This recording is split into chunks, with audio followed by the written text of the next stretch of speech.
साथियों, आज हम बात करते हैं घनों के योग अंतर पर आधारित प्रश्न। बहुत से आजकल कंपटीशन एग्जाम में ऐसे प्रश्न पूछे जाते हैं जिसमें संख्याओं का सिंप्लीफिकेशन दिया रखा होता है और इसमें उसका हल निकालने को पूछा जाता है। तो इन सवालों को कैसे सॉल्व करते हैं? प्रश्न पढ़ते हैं। 0.2 का क्यूब प्लस 0.3 का क्यूब बटे 0.2 का स्क्वायर माइनस 0.2 गुणे 0.3 प्लस 0.3 का स्क्वायर। तो हमने इसको मान लिया है कि 0.2 को हमने ए मान रखा है और 0.3 को हमने बी मान रखा है। आपने इससे पहले जो प्रीवियस क्लासों में आपने पढ़ा होगा कि ए का क्यूब प्लस बी का क्यूब का फार्मूला रहता है ए प्लस बी अगले ब्रैकेट में ए का square minus A B plus B का स्क्वायर, ये फार्मूला रहता है। तो अब जरा इसमें हम वैल्यू रख देते हैं।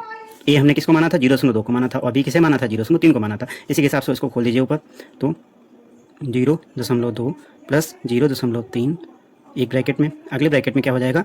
0.2 का होल हाफ स्क्वायर माइनस 0.2 गुणे 0.3 प्लस 0.3 का होल हाफ स्क्वायर। देखिए इतना हो गया बटे, देखिए जो नीचे लिखा हुआ था सेम इसको हम ऐसे उतार देंगे। 0.2 का स्क्वायर माइनस 0.2 गुणे 0.3 प्लस 0.3 का स्क्वायर। अब देखिए पूरा पूरा हमारा सेम ही है, पूरा कट रहा है।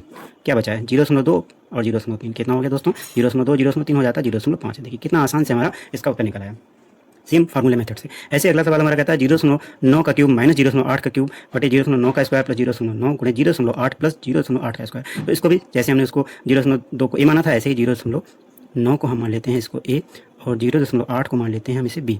तो इसमें फार्मूला क्या लगेगा? इसमें आपने पढ़ा होगा कि ए का क्यूब माइनस बी का क्यूब का फार्मूला होता है ए माइनस बी अगले ब्रैकेट में ए का square plus A B plus B का स्क्वायर। देखिए मैं बिल्कुल एक्सप्लेन करके आपको बता रहा हूँ ताकि आपको कोई समस्या ना हो। अब इसमें मान रख देते हैं भाई हम।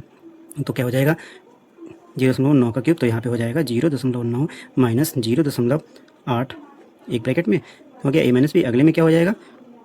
0.9 का स्क्वायर प्लस 0.9 गुणे 0.8 प्लस 0.8 का स्क्वायर बटे में सेम यही संख्या है 0.9 का स्क्वायर प्लस 0.9 गुणे 0.8 प्लस 0.8 का स्क्वायर। अब देखिए सेम फंक्शन ही हमारा यहाँ से कट गया। क्या बचा भाई? 0.9 माइनस 0.8, तो यहाँ से 0.1, ये हमारा फाइनल आंसर आ गया। तो आपने देखा फार्मूले के माध्यम से हमने इस सवाल को कितना आसानी से लगा लिया। अगर इस सवाल को हम पूरा विधिवत लगाते तो हमें काफ़ी टाइम लगता। धन्यवाद। तो मिलते हैं अपनी नई क्लास में।